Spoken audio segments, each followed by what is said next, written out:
Hello and welcome to the Business of the Business podcast. I am your co-host, JP John Paz from the Two Man Power Trip. Of course, joining me is the Wizard. He is Mr. Trump Mania. He's Mr. Lavie Margolin. Lavie, how you doing today, sir?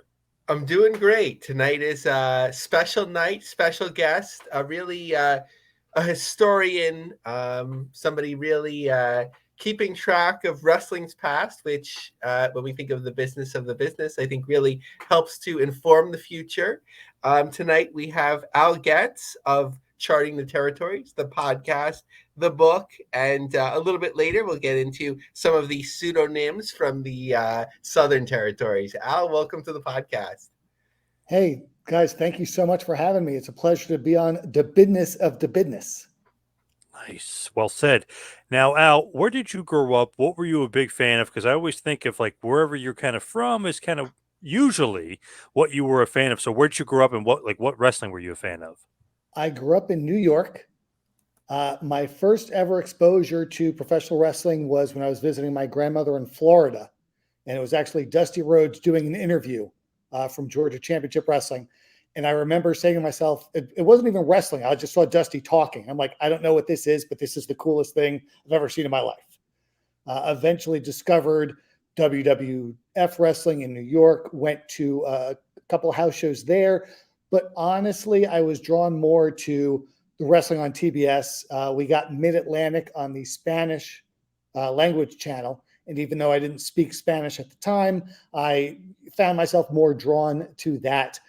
Got into the After magazines and was far more interested in what was going on in places like Memphis and Continental and Mid-South than I was with the slower paced style of the WWF. When that happens, when you're watching, let's say, Spanish wrestling, I don't know. To me, it's universal. Sometimes you just know what's going on. You don't even need to know the language. You know what I mean? Yeah, and this was Mid-Atlantic wrestling, but it was with local with dubbed in Spanish broadcasters, and then the interviews. I don't even remember what we did for the interviews, but still, the wrestling style was the Mid-Atlantic territory wrestling. Right, gotcha.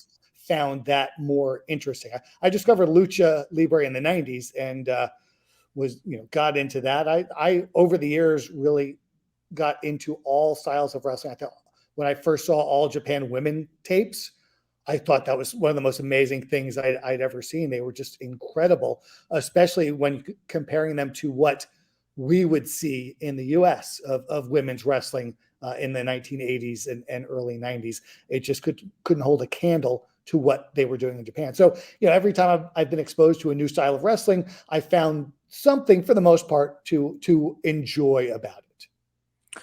What did you think just like kind of drew you to the business? The action, like you said, or was it the promos, like the Dusty promo? Like what really attracted you to the business? I think it was the promos more than anything else. Maybe not just the promos, just the larger than life characters, portraying exaggerated versions of their real selves, or and just being larger than life on TV. And like I said, when I was a kid, I didn't even know what it was, but I thought it was the coolest thing ever. Eventually was able to get into the business in independent wrestling as a manager, as well as a couple of other hats I wore. I just always thought this was the coolest thing. I knew I was never going to be a professional wrestler, certainly not the athletic type. I remember when I was playing football in middle school, my mom made me quit after I barely tweaked my knee. So I became the team statistician, which I guess set me on a path that led into charting the territories. But that's sort of the way my life has gone. I've always been drawn to sports, but not as a participant, more as an observer / aggregator or statistician of some sort. How'd you get into the business? Or how did you become a manager? I I was living in Asheville, North Carolina in the mid 90s, and I went to a local event and somehow talked my way into being the timekeeper for the card, and met a wrestler by the name of Casey Thunder and convinced him I would be a good manager. He also needed someone to drive him from town to town for little to no money. And it was a marriage, it was a match made in heaven. He took me under his wing. He showed me just enough to get by. It wasn't until I started working for Bo James with Southern States Wrestling in East Tennessee that I was trained on becoming a manager and learning what to do and why to do certain things. And when the most important lesson I ever learned as a wrestling manager was when not to do things. Very true. I was doing well, actually, many years ago. I actually did some training to do some wrestling stuff and to get physical in the ring. But a few years ago, I was a manager for somebody, and that he actually was teaching me when to do stuff. Like we were like the second match in the card. So he goes, no, you don't do that type of interference, like bump taking and stuff. As a manager, he goes, you save that. So then the next show, we were intermission main event. He goes, he goes, you can take the bump that that you want to take. So it was funny. You do certain things, and he's telling you what not to do, and then you really start to learn the business that way. It's very fascinating. Right. Yeah. It's more about it's easy to know what to do as a manager, but it's all about the when you're supposed to be doing it and when you're Yes. supposed to shut up and let the fans focus on what's going on in the ring. Because if your tendency, especially if you're a good talker, is to just blab nonstop the whole time you're out there in front of the crowd, but that of course takes away from the more important thing, which is what's going on in the ring. You don't know if you know Preston Quinn. He was really a big time wrestler, in the Mhm. Mid Atlantic area. AML, he's still big time. But I was managing him a lot. He would tell me, like, he's like, now you want to do this or now you want to do that. I was like, oh yeah, like guys really know their stuff, and I know Bo really knows his stuff too. Yeah, I worked a few shows with Preston. I don't think I ever managed him or against him, but shows for a guy named Count Grog in North Carolina. He worked on those. So yeah, he was always really good. One of those guys that I don't know if the time was wrong or what, but he should have been Yep. able to level up. Yep, more like that old school flavor to him, and I guess it wasn't the right timing for it, which is unfortunate. But he's still going strong. Him and CW Anderson still going strong. Yeah, CW was another guy I worked with. I'm no longer going strong. I came out of retirement for a one night only thing a few weeks ago. I had 2 spots and I blew one of them. So that's it for me. So you go from managing to becoming an author, podcasting. Like, how do you transition that way? It's just, just the natural progression of things. I was always, like I said, I was always interested in sort of documenting things. In my real life, I was an actuary. I went to school for actuarial science and finance. And with wrestling, there's never been statistics. I mean, there are things like title histories. You could track win-loss records, although they don't always mean what we want them to mean. But I look at other sports like baseball. Of course, we know how many home runs Derek Jeter hit Reggie Jackson, Barry Bonds. We know their stats, but those same stats, you can apply them to all professional baseball players, not just the superstars. And in wrestling, we've only focused on, well, The Rock drew this many fans to the Garden. Bruno had this many sellouts. This guy held this many titles. But there are thousands and thousands of wrestlers who may have held a title here or there, may have main evented here or there, but it doesn't, give you a good idea of their entire career. So the idea was, if I could combine my 2 passions, pro wrestling and statistics, and come up with stats that can be used to measure wrestlers in some meaningful way. I like that. Yeah. And like you said, charting the territories, literally like the book. When you think about that, though, is that a lot of like minutia, like a lot of process? Like, what is the process of going through all that? It seems like very time consuming. It is. It's very time consuming. The idea is to take wrestling cards, and these are house shows from the territorial era, and look at the advertised lineup through newspaper ads or programs or articles. And then you sort of list the matches in what I call perceived order of importance, which is almost always, top to bottom. What's the main event? What's the opening match? There was a progression in that era that doesn't exist now. Nowadays, when you look at WrestleMania or AEW, there's an ebb and a flow, almost like a roller coaster pattern to how they structure their matches. But in the 70s, 60s, the opening match featured preliminary wrestlers, or maybe on occasion a preliminary wrestler against a newcomer who's getting pushed. The main events typically featured main event caliber wrestlers, and there was an order to all that. So the idea was to come up with a way of assigning a numeric value to their place on the card. So I developed the statistic. It's called the spot rating, and spot stands for statistical position over time. It also measures a wrestler's spot on the card, so it sort of works that way as well. But it's a number between 0 and 1. And if there are, let's say, 5 matches on a wrestling card, the main event would get 5 divided by 5, or a 1.00. The semi-main event, the second most important match, would get a 4 out of 5, or a 0.8. And all the way down till the opening match, the first match out of a 5-match card, would get a 0.20, 1 divided by 5. And then you take all of these house show records that you have and you come up with an average for a wrestler, and you can see when they're in a territory where they were. Were they a main eventer? Were they a preliminary wrestler? Were they a mid-carder? And now we actually have a numerical value to assign to that. So we can sort of come up with a depth chart of all the wrestlers in a territory. Because in this era, you have wrestlers coming and going literally on a weekly basis.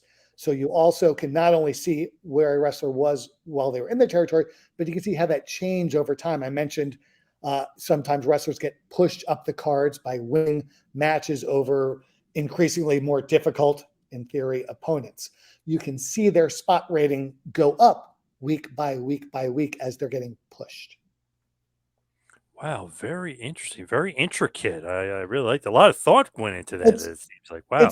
It's intricate, but at the same time, it's simple. I know a lot of times people talk about advanced metrics, but this is actually a very simple metric. And much in the way of, if we're going to apply this to actors, all you're doing is looking at how the actors are listed in the credits of a movie.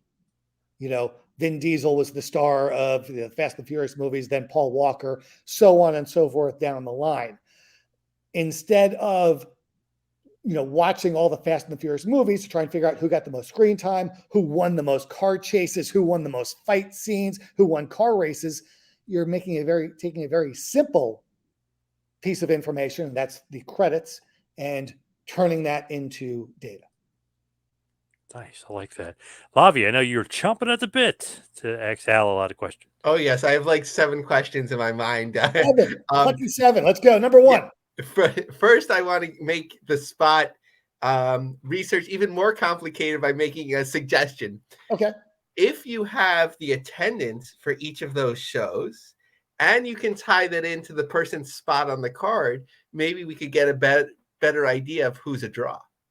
If we had a large amount of attendance data, that would be great. The problem is we do not. We have a mere fraction of attendance data.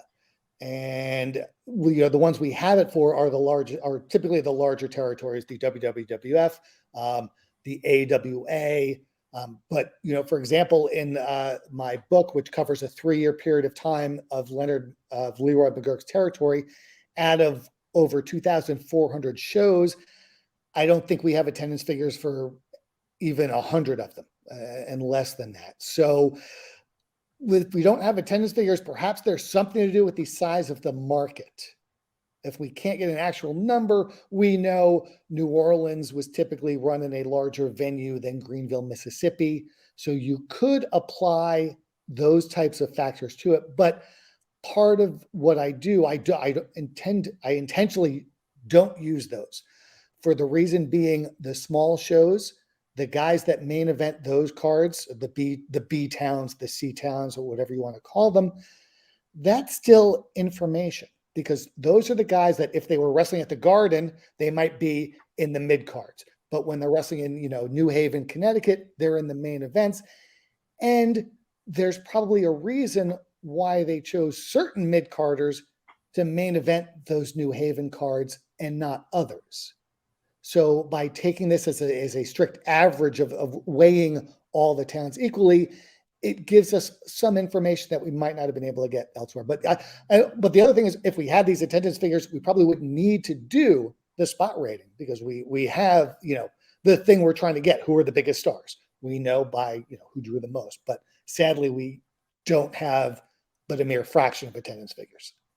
I'm all about the B and C shows. I'm from New Oh York, and I love the Westchester County Center. My yeah. argument is that it's probably over time in the New York territory, probably the most consistently successful like B or C town that they run.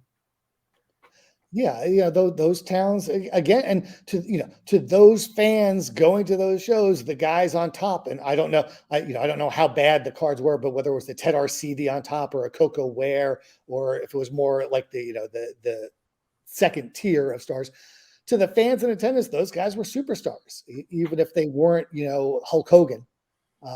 They're still seeing TV stars, larger than life superheroes performing in front of their very eyes. Okay, now out with that out of the way, I'm going to nerd out about a certain Please. time period in my life that I've never shared with you that actually relates to you. So late 90s, biggest, relatively, we've been 1,000 of them, biggest wrestling fan in the world, right? On dial-up internet, Yep. I found Music City Wrestling, Okay. and then Yeah. I found Wild Side, probably on Yep. the America One network. So like hearing your name, like it brought it off the screen to me, which is like an absolutely fascinating era to me. So I want your help to sort of contextualize this era, sort of like what it meant to the business. In my opinion, in terms of visible semi-national wrestling promotions, independent promotions, I separate what they call the outlaw promotions. I don't consider that like necessarily independent promotions. For me, it starts with the post expansion, post McMahon era, not necessarily like the Samoans saying, oh, you're not running Allentown that much, we'll run cards, but really that like ICW, Herb Abrams UWF, what's it called, the ECW precursor in Pennsylvania, and so on. I think that's like, to me, that's like 1.0. Mhm. And then 2.0, and I guess that's a good alliteration as it relates to the internet, is really that rise of like the Music City Wrestling, where you're like, there's something going on here. Let me seek it out in some way, whether it's like through VHS tape or now we can stream it or download it in some way. What would you think about that era? It's interesting because Music City and Smoky Mountain Wrestling, and at that point what the USWA was, they definitely weren't as prominent as the territories were. They typically didn't run multiple shows 6-7 nights a week, so they were either small territories or big independents. And it's really up to which way, whether you view the cup as half empty or half full, as to what you want to call those. But when I worked for Music City Wrestling, mentioned earlier, I was living in North Carolina when I first got in the business. Ended up getting the opportunity to move to Nashville and work for Bert. He was running at least 4 nights a week every week, and most weeks he was running 5. He had TV, of course, and through Bill Barron's, it was put on America One. But he was running a bar in Nashville on Monday nights. He was running Louisville on Tuesdays. Wednesdays was his TV taping. Thursdays was sometimes spot towns, sometimes nothing. Fridays was Lebanon, Tennessee. Saturdays was the big show, Nashville Fairgrounds. And then Sundays, at one point, Louisville switched from Tuesdays to Sundays, or every now and then he'd run a spot show somewhere. So he's running a regular schedule. He's got TV, which is the same thing that the territories had. They're just they're not as high profile because of the national promotions. Once Vince went national, like I said, it's either a really small territory or a really big indie. And I guess if you want to call it Indie 2.0, that's as good a term as any. So Bert Prentice, of course, he passed away. So I think the conversation around him has had some more sensitivities than it has had prior to that. And there's a lot of people that haven't actually met him or done business with him. They just come up with like narratives of who he is. I read Scott Teal's book, which he co-authored and came out after Bert had passed away. And I don't think Scott was thrilled with me when I alluded to sort of his reputation. So you worked with him, I think, full time for a year and probably more around that. This is a hard question to answer, right? Who was Bert Prentice? So I was with Music City Wrestling from May or June through October of 1998. So it was about 4 or 5 months. I worked in the office, which was actually Bert's house. 4 days a week, I was at his home for several hours a day, answering phones, putting together newsletters and programs for shows, and helping edit the TV. So I spent, several hours with him every day in an environment where he didn't necessarily need to be on, like if he was at a wrestling show, for example. Bert treated me very well. He gave me, he paid me a weekly salary. Granted, he didn't make me rich, but he paid me enough money that that it was worth it for me to, relocate to Nashville and start this. He treated me well. He had a very small crew of wrestlers, and a lot of them were guys, that he was on very good personal terms with. And again, I'm not trying to insinuate anything, all sorts of rumors. He treated me well. If he didn't like you, or if you rubbed him the wrong way, just like, anyone else in this crazy business of wrestling, he might get a little mean with you. But, and as far as, the whatever rumors about that, I didn't see anything, so I can't say anything one way or the other, but I have a feeling there's, most of the people, most of the things that people who never met him say about him are false. Was there ever a feeling that like Music City Wrestling would be bigger than it was? Meaning like it was starting to get, at least at the underground, sort of like known, the newsletters and so on, we're talking about it. It was being distributed on the internet. It was in about, I think, 40%, or maybe that was Wildside had wider distribution, but through America One and Barron's efforts, it was, around, it passed through, I would look through the local TV guides, and once in a while you would have that sort of like 3 a.m., maybe it would be there, maybe it wouldn't, and so on. Did you ever feeling like we're onto something, or it was more like it is what it is and I'm enjoying this ride?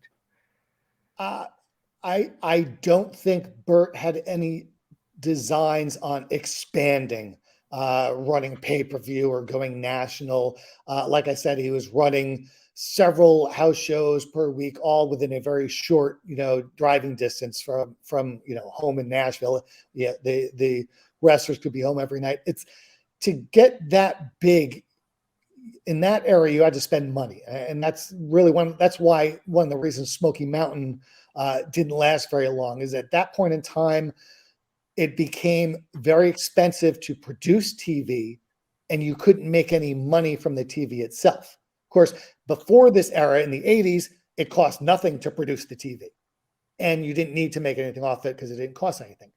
In the 2000s and beyond, it cost a lot of money to make TV, but you could make a lot of money off TV alone in rights fees, which is what AEW is basically doing. And of course, what the WWE has been doing for years. But the 90s were a weird midpoint where the cost of producing quality TV got insanely expensive, but no one was willing to pay for it. So, I don't know what the deal was, what was on paper between Bert and Bill Behrens, but I think Bert saw it as, okay, cool, I'm on in a bunch of markets. It's not going to sell me any more tickets in Nashville. So I'm not going to say no to it because it's neat to say, but I don't think he was looking to use that as a springboard to doing anything on a larger basis. I don't know if there would be standalone programs, but what I remember most fondly was, I hope I'm not mixing anything up, but Jerry Lawler against Sid Vicious at the fairgrounds, and Jackie Fargo coming in for a few shows. Those like really stood out to me. It's like, oh, there's really something to see here. Yeah, Bert always had the connection, with the guys that had worked the Memphis territory, and every now and then, if you're able to get them to bring them in, especially for a building like Nashville, which is the fairgrounds that hosted wrestling for so many years. At that point, you had fans that saw Lawler when he was a rookie in 1971, 72. coming out to see him 25 years later, he could still draw a house. So, you know, he, like I said, he wasn't looking to become the next new big thing. He ran his small little wrestling company, and it was old school wrestling. And so because of that, he would rely on some of the names from the past. I know I got to travel a little bit with Bill Dundee, because Bill would bring him, Bert would bring him in every now and then for a few shows. And Bill Dundee is every bit the character you think he is. So Bert, and I mostly followed this through Facebook. I think that was his like online promotional efforts. USA Championship Wrestling lasted past his death, and I think it was his sister that kept up the promotion. There was a show announced with in Florida. I think it involved Teddy Hart, and then, you know, all those complexities, and then it was canceled. So I'm not sure if it's still active, but really throughout the rest of his life, he was promoting and seemingly successful in a number of these shows. Like I said, I worked in the office, which was his house, and in 1998 he had a pretty nice house. So that probably answers your question on if he did well. He was promoting wrestling dating back to the 80s. At one point or another, he had his hand in all these little promotions all around that area for years under different names. Ozark Mountain Wrestling at one point. He had a couple before that, then Music City, then USA. I think at one point it was there an NWA Worldwide, sort of in the very early days of Wildside. I think he was calling his NWA Worldwide. So he always had his found a way to make money in professional wrestling by just keeping this a little thing going. So equally as fascinating, maybe not as on camera sort of dynamic, but fascinating to me from a business perspective, is Bill Barron. So a little bit of history as I understand it, that Barron's would do syndication for the USWA. At one point, they had a relationship with WWF to help them get a larger national rating. Ozark Mountain Wrestling, Barron's sought out Prentice to sort of continue this syndication relationship, which eventually became the promotion that we just referenced, Music City Wrestling. So beyond that, what was your relationship with Barron's, and like, how did Wildside come about? Well, Bill was the one who got me the job with Bert to begin with. Bert was looking for an announcer, a TV announcer, and originally a guy by the name of Chance Williams, who, if you follow Wildside, was known as Steve Martin. He got the job but didn't want to relocate. And after a few weeks of Bert telling him he needed to move to Nashville and Steve trying to put it off as long as he could, didn't work out. So Bill, and at that point, I didn't know Bill very well. I think we only communicated through America Online or Prodigy or what have you. But he had seen tapes of my announcing for a company called NCW, which was the predecessor to Wildside. And I guess was impressed enough to link me up with Bert. I think the funny story has nothing to do with anything we've talked about, but one of the main reasons I got the job with Bert Prentice was because when I drove from Asheville, North Carolina to Nashville, Tennessee for my tryout, I didn't realize that Nashville was in a different time zone. And I showed up insanely early for the show, and I think they were very impressed with that. And were just impressed by my dedication. My God, he got here 3.5 hours before the show started. He's definitely going to be an asset. So because I didn't know that Nashville was a different time zone, I ended up perhaps helping my cause. But Bill, and you mentioned even before the stuff he did with the USWA, I believe he worked either for Florida or Continental, or maybe even both. I think in some capacity, he helped one or both of those promotions getting syndication deals. And I believe Bill's father was in the TV syndication business as well. So it's a family business for him.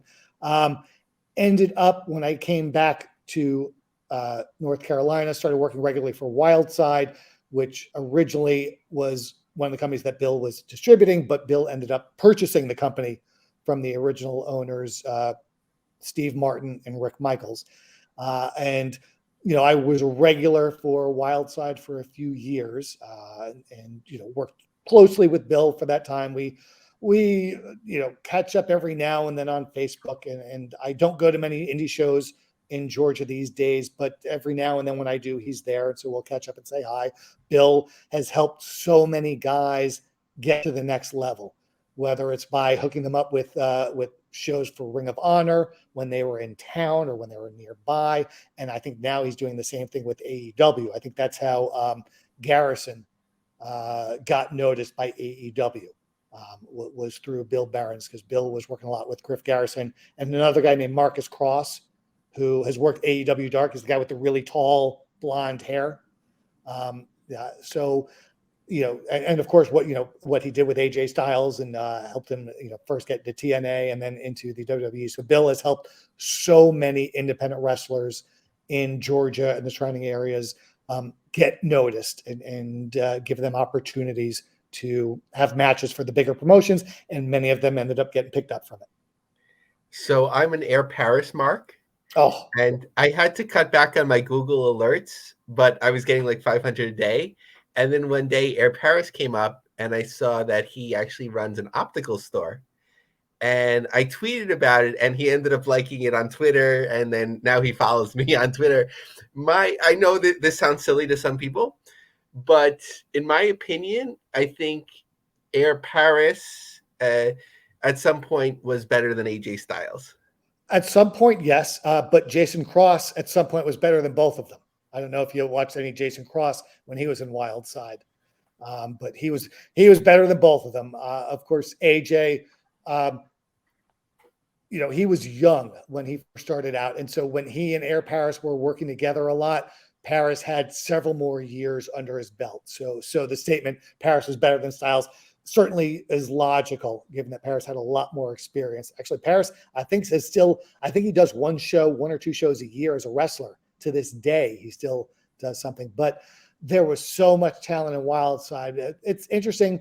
We talked about Music City Wrestling, how Bert never really cared about the national distribution, and most of his wrestlers didn't either, but it was very different in Wildside because guys saw that syndication, and especially being on in Philly and having a very good time slot in Philly, that led to the big angle with Wildside and Combat Zone Wrestling up there was because Wildside had the exposure off the TV. So there were a lot of wrestlers in Georgia working for Wildside that saw Bill's TV distribution as a huge advantage and as a huge opportunity for them to get themselves out there. Because again, we call it independent wrestling. All the wrestlers are independent wrestlers. They're not under contract. They're not beholden to anybody. So if they can use one promotion as a platform, as a stepping stone to get themselves better known, well, that's what being an independent wrestler is all about. And I forgot who described it. It might have been on the podcast that you do with Chris Zellner from time to time, looking at Wildside. For some reason, I've exiled the Bad Street in my mind, which is completely wrong because it's called something else. No, that's I think that's it. Yeah. Oh, is it that one? Okay. Yeah, I think that's it. Okay. I know that there's a lot of good ones. Glad I hit that. But sort of like the talk that might have been like the first buzzworthy promotion of like the early 2000s, like even prior to like Ring of Honor. Yeah. Like I said, we talked about the distribution. They had much wider distribution than Music City had. I think Bill just over time, I think the America One network grew so much because so many of the fourth and fifth biggest TV stations in their market were getting shut out of good programming because the market for first run syndication, like Xena Warrior Princess, Renegade with Lorenzo Lamas, those were, the only two first run shows in syndication, whereas in the 80s, there were a dozen of them. So these small TV channels in the major markets had no original programming. And so the America One network offered a suite of low budget, but first run programming to any TV channel that signed up with them, and I think that led to a big a large amount of growth for America One, and this would lead to the fourth and fifth largest TV stations in various markets having America One programming. So we were on in Philly, we were on in New York, we were on in Dallas, we were on in LA. Yes, some of them were Sundays at 3 o'clock in the morning, but still, it's pretty cool to say, hey, I'm on TV in Philadelphia. Was WGTW, I think, was the station. Oh yes, that was like one of those like classics. I forgot the one in Georgia that would have like all night. They had the all block. night. Yeah, they had the big block. It was Channel 36. It was the same one that used to air Pedicinos. Yes, yeah. And what's really amazing is that I think it's at an even lower level than it was like with America One, and through a series of like buyouts or whatever. U2 America is what it's called, and it still survives. And they air what's now known as Championship Wrestling, presented by CarShield, the Championship Wrestling from Hollywood, Ohio Valley Wrestling, and they might even have another one too. So they still have like, and what's interesting about New York is that their affiliate is WVVH in the Hamptons, in East Hampton. So like, who would get it? Except they got on the cable systems. So now it's a fairly well distributed, relatively network, and it's on in these major markets quietly, which I love, like syndication. That's what I nerd out about. Yeah, it's such a neat little concept. I know you tweet a lot about Women of Wrestling. Yes. Yeah. What they have done, again, I have no idea what the financials are about it. They might be hemorrhaging money left and right. I don't know, but they're on in so many markets. They seem to get really good ratings. Now, I know they have multiple airings in most markets. Here in Atlanta, I think they're on 2 times a week. The same episode airs twice a week. And, and us hardcore wrestling fans that watch it probably don't like it, but it's a wrestling show made for people who just want to be entertained for an hour every week. They don't need to go online and get into the lore. They don't need to watch the supplementary YouTube show or, this or that. It's just an entertaining little 60-minute show that happens to have wrestling, much in the same way that The Walking Dead isn't really about zombies. It's more about the human interactions of people, facing this very stressful, real world apocalypse. In some ways, wrestling is an afterthought, to the byplay between these exaggerated characters. And, instead of settling their differences through conversation and debate like they would in the real world, they settle it in the wrestling ring. What's amazing is that before Women of Wrestling came out, like the weekend before, whatever it is, I was interviewed by Wall Street Journal reporter. It felt like an hour, maybe it wasn't that long. And I was like, oh, what's going to be in the article? So I had one quote, and it said, "It's a non-expensive roster," said Lavie Margolin. But I was happy to be in there. It is. They also, they do all the tapings, in mass. They fly the crew in and they put them up for probably several days, and they film weeks and weeks worth of episodes. I know Lucha Underground at one point was doing that as well. And, it's you talk about the business of the business. The idea is to save costs. And if you're flying guys each and every week to do 2 shows, that's a huge expense, off the top. And there's got to be a better way of doing it, whether it's what WCW used to do with the Disney tapings, doing the marathon tapings. But, some of the companies, the way they're flying their roster all around the place and putting them up in hotels, those are expenses that at some point in time might catch up with them. And so if you just want to run 13 weeks of TV and do it, over a span of 3 days, you can save a lot of money doing it that way. So putting a cap on sort of the Wild Side experience. So it went from Wild Side to Anarchy, and then it felt like when it became Anarchy, it wasn't on TV, or maybe that stopped with Barons. I never really understood what happened there. Barons took a job with, and it's drawing a blank, but the developmental territory of the WWF that Jody Hamilton had, Deep South. Yeah, Deep South. Bill took a job with that. Rick Michaels, who had been the previous owner of Wild Side before selling it to Barons, basically started a new promotion using much of the same crew and called it NWA Anarchy, and did not have Bill's TV. I, at one point, we were filming it, and I was editing things up and putting it up on, was it High Spots? It might have been High Spots. We didn't get a whole lot of publicity out of it, and the TV was more of just an afterthought.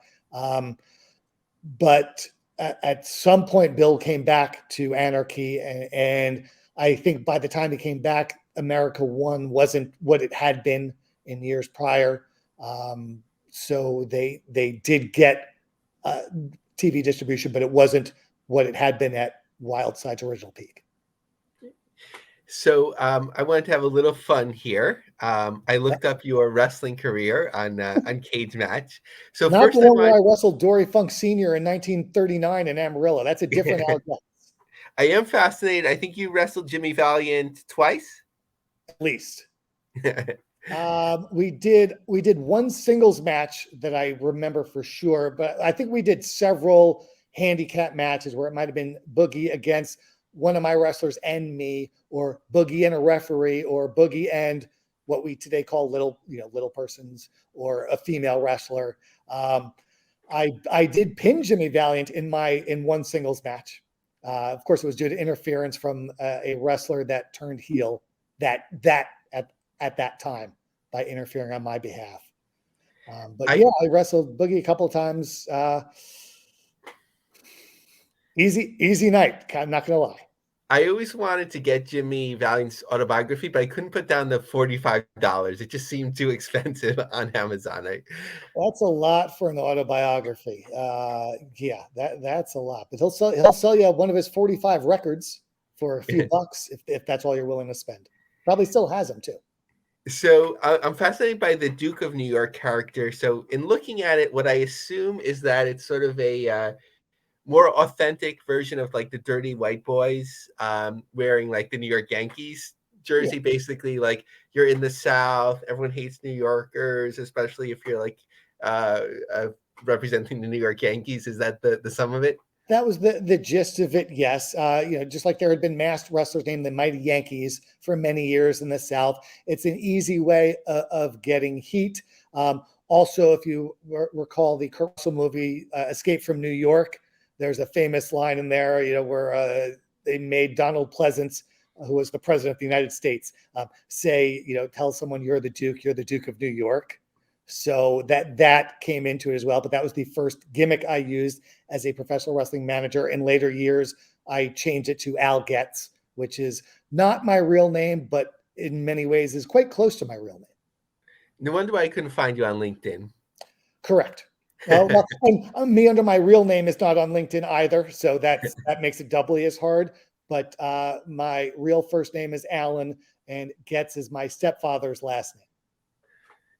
So before I turn it over to John, just sort of like summarizing a little bit of the business. So you've contributed and been there, around a number of like fascinating characters and promoters in pro wrestling. So if there were any like lasting lessons from the Triple Bs that you think would be important for promoters to think about and consider to have like a successful business. So Bo James, Bert Prentice, Bill Behrens, what would those be? And I know that's a loaded question.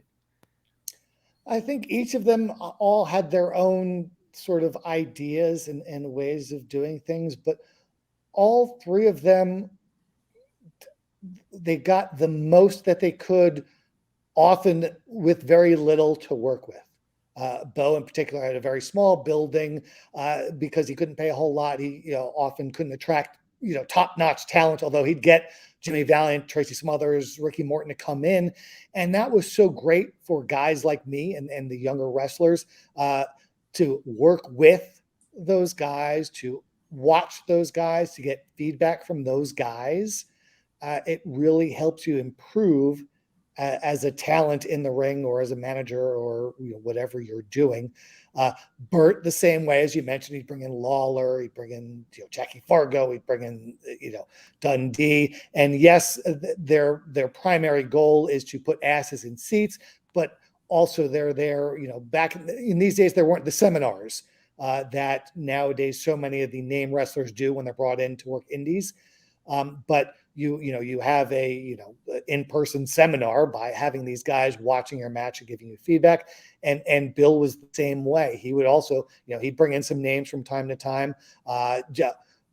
Even if they weren't at the show, or the Wildside tapes, JJ Dillon, when he was working for the WWF, was sent the tapes regularly. I'm sure Bruce Pritchard at some point would get them as well. And I do know they absolutely gave feedback to Bill, which he would then give to the wrestlers. I know this because I got feedback and it was never good, but that's all right. Hey, any feedback is good. So all three of them understood they weren't going to sell out Madison Square Garden in any way, shape, or form, but they found ways to do what they could with what they had to work with, which was often the most shoestring of shoestring budgets, and yet still Bill drew several hundred people to house shows a few times, and maybe even more than a few times when he would go out and run larger buildings. He ran the Georgia Mountain Center in Gainesville, Georgia, and I think he outdrew what WCW did there when they ran it in the dying days of their promotion. Bill outdrew them. Bert had some great houses in Nashville. Bo, even though he's running small towns that could only seat 400 people, we had quite a few turnaway sellouts in towns that you couldn't even find on a map. So they all just did the best and maximized, just like Paul Heyman's secret to success in ECW was to hide people's weaknesses and emphasize their strengths. It's sort of the same thing with the 3 Bs, as you call them. Awesome, thanks. Al, what about the book? Where can everybody get it? Give us a big push. What maybe some other projects you're working on as well? So the book, and I have no idea if we're doing a video version of this or if we're just looking at Okay, well then great. Well then here you go. The book is called Charting the Territories, presents the 1971 to 1973 LeRoy McGuirk Oklahoma / Louisiana Wrestling Almanac, which is one heck of a title to remember. I understand that, but if you go to Amazon and search for Charting the Territories Al Getz, it'll pop up. You can also go to www. That shows you how old I am, is that I'm still saying the www dot. No one needs that. Just go to chartingtheterritories.com. You can order it directly from the site as well. It's like I said, it covers almost 2,500 house shows run by one territory in a 3-year period of time. It also has the spot ratings that we talked about earlier, as well as some other statistics and data measurements. It's got a full list of the roster. One of the things I'm most proud of, as silly as this sounds, we have pictures of every wrestler that was in the territory as a regular for that 3-year period. So if you ever want to know what Jim Ledford or Salento Rodriguez or Joe Correa or Mike Paducis or Aldo Bogni looked like, or if you want to know what a very young Iron Sheik or Bob Backlund wanted to look like, this book is for you. When you look at it, obviously you're a wrestling historian, you know a lot about the business, charting the territories. How is the business today? Like, how do you think it is, like, compared to those days? Is it stronger? Is it not stronger? Because people tend to think like, okay, WWE is $1 billion business, but how many guys back in those days like lived off that territory and they, had full-time jobs being wrestlers then? Is it healthy now? Was it healthier then as far as wrestling? It all depends on your definition of healthy. There are probably less full-time professional wrestlers today, but they're making substantially more money.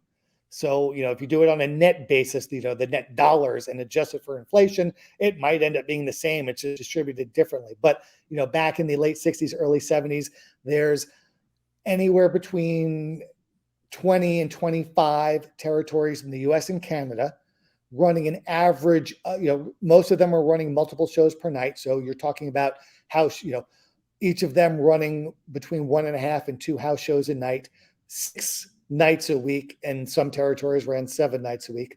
There were a whole lot of people paying money to attend live wrestling events in the 60s and 70s. There are far less ticket buying fans nowadays, but there are a lot more people consuming it through other means, watching it on Peacock, on Fight TV, on Independent Wrestling, .tv. There are different ways. So, as far as trying to come up with numbers, I really don't know enough about, how many people order, Game Changer Wrestling on Fight TV or, subscribe to IWTV to really know the math.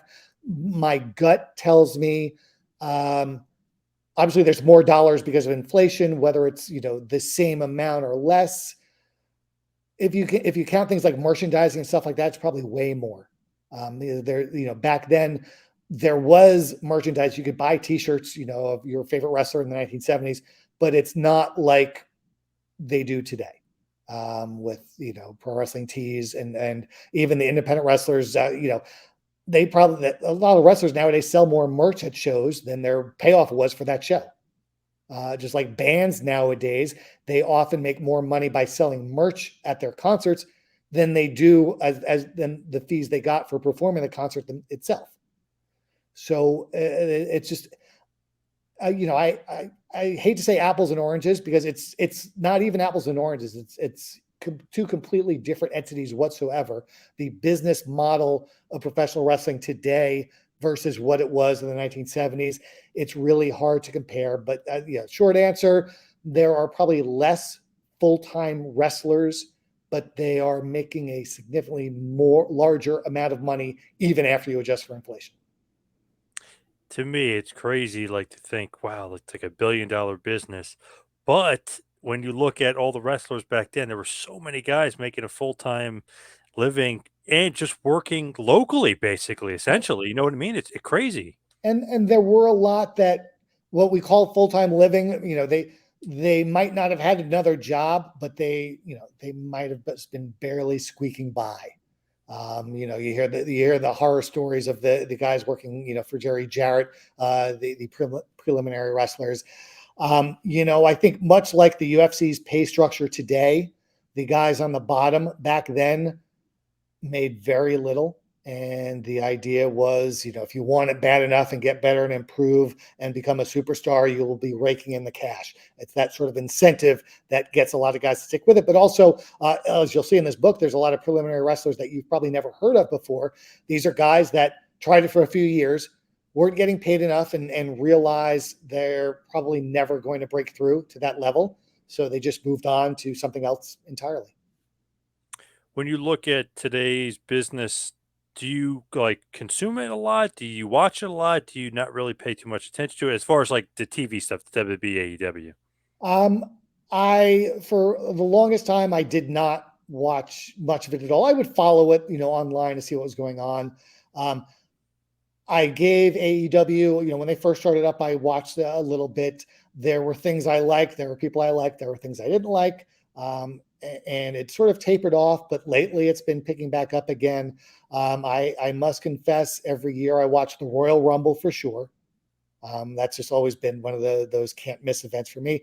But other than that, I just don't watch the WWE much at all. I will probably watch some of WrestleMania this coming weekend, but I don't watch much of that at all. And I find myself every now and then watching AEW. Sometimes it's just on in the background while I'm working. And if a match comes up or I hear wrestlers that I am interested in, I will turn to watch. As far as independent stuff, for a while I was involved with some of the independents around here. I just sort of fell out of it. I actually, when I made a comeback several years ago as a manager, I broke my leg during a show in the ring during a spot, and it just. I decided at that point I was never ever going to take another bump again. And for that reason, it's sometimes difficult to be at these indie shows because you've got that bug. And if you've ever worked at independent in wrestling in any capacity, it's an addiction. It's hard to get away from. So when you're around it, you're like, oh God, I see this wrestler. God, if I was his manager, we could, I could get him to the next level. It would work so well, but I will never take another bump again. And there's really no point in having a heel manager that can't take a bump. Because if there's never any payoff, what can you do? So it's I just lost interest. But it's hard to be around them sometimes because you want to so bad, and and thankfully I'm smart enough, just barely, to know that I can't do it ever again. Hey, but that's why it's fun to go back and chart the territories, right? I mean, Yeah, that's the fun part about the business. exactly. And like I said, the idea originally behind charting the territories was to create what I literally called back of the baseball card stats. And this first book is the first step towards that. You mentioned earlier to talk about what I'm working on. I am currently working on a second book, which is also going to cover LeRoy McGuirk's territory from 1974 to 1976. And from a business standpoint, it's going to be a lot more interesting because there's a down period followed by an up period. And that to me is what's so interesting about these territories. Even the mainstays like Mid Atlantic, AWA, they all had their down times. They all had their up times. And seeing the ebbs and flows, even without solid attendance figures, we often have just enough that we can tell. And then we could also look at the roster. I mean, in 1971, LeRoy McGuirk had Bill Watts, Danny Hodge, Dusty Rhodes, the Spoiler, just a murderer's row of main event talent. In 1974, he has Ken Mantell, Arman Hussein, Skandor Akbar, and Buck Robley as his top 4 wrestlers. And then a couple of rookies named Stan Hansen and Frank Goodish show up. And then in 1975, Bill Watts and Danny Hodge return. And Bill Watts gets the book and brings in Dick Murdoch and Killer Carl Cox. And all of a sudden, you have business doing so well that they run the Superdome for the first time ever in 1976 and draw what was considered a shocking crowd at the time, which was 17,000 people in a city where they normally ran a venue that seated 3,800. And they drew 17,000 for Wow. Bill Watts against Terry Funk and Dick Murdoch against Killer Carl Cox. So it's just amazing to see the ebbs and flows of these territories. And hopefully by charting them, fans can get a better feel for what these territories were like. Before we let you go, where can everybody find you again on social media, just so everybody can find you and follow you? You can find me on social media at Al Getz Wrestling, because nobody gets wrestling like Al Getz Wrestling. So that's Al Getz Wrestling. Also chartingtheterritories.com. All right, Al, thank you for all the time. Before we wrap it up here, you can follow me on Twitter and Instagram at 2Man Power Trip. Check out the website, tmptempire.com. Lavie, where can everybody find you? Sure. So, speaking of LinkedIn earlier, you could check out maybe the only group of its kind that's new but growing, the business of the business, the pro wrestling industry on LinkedIn. Come join the conversation. Follow me on Twitter, Lavie Marg, Lavie Marg, and you could check out my long form articles on lioncubjobsearch.com. With so much disruption in the streaming business recently, I did a comparison and look at what promotions can shake things up once again. All right. Thank you, Al. Thank you, Lavie. Thank you, everybody, for listening. See you right back here next week for a little business of the business. We'll see you next week, folks.